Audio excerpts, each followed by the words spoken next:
Good evening guys. For today's video, ito mabilisan tayo nag kandinggang kangkong. Yung kandingga nga guys, sa amin sa Bicol yun yung kandingga. Pero ang kandingga mas maganda yung mayroong kang baga, mga baboy.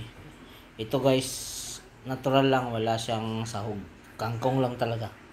Saka toyo. Pampalasa. Yan. Yan. Igisa lang natin yan guys. Tapos ilagay natin kangkong. Yun lang. Toyo. Magic sarap. Tapos. Yan. Kung may sahog, lalong masarap. Ito ay walang sahog. Ay, ilagay na natin yan guys, yung kangkong. Napakarami yan pero ukan lang yan. Kukunti yan pag naluto na. Yan. Maliit lang ang kawali natin pero kasya yan dyan.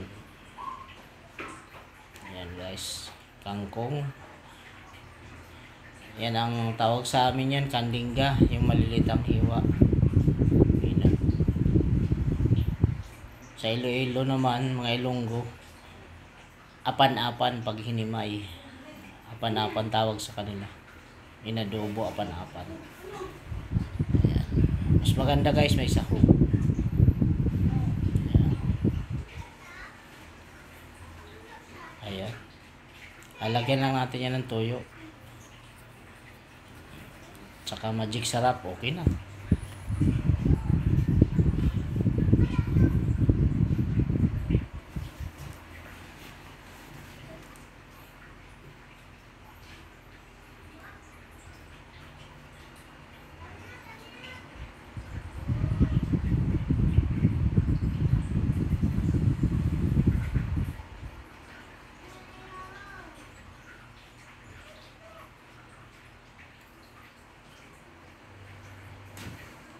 Ayan, may sili. Bilis lang maluto yan guys. Ayan, lagayan natin yung pampalasa. At takpan lang natin.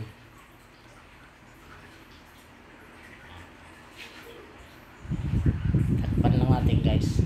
Para, ayan, dito tayo kumuha ng kalamansi. May puno. Kalamansi lang paasim natin. Ilagay natin kalamansi. Tapos tatakpan natin para mabilis maluto. Doon lang pala tayo kumuha ng kalamansi guys sa puno na pinakita natin. Walang suka kaya kalamansi na lang. Ayan. Luto na guys. Ang bilis lang. Sa lakas po naman ng apoy. Yan ang mabilis ang luto dito sa farm ng ating kaibigan.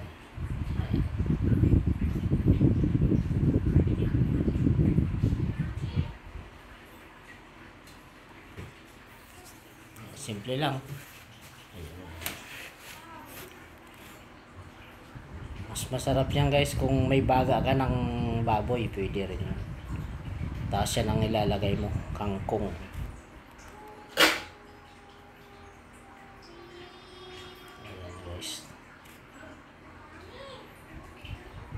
Luto na.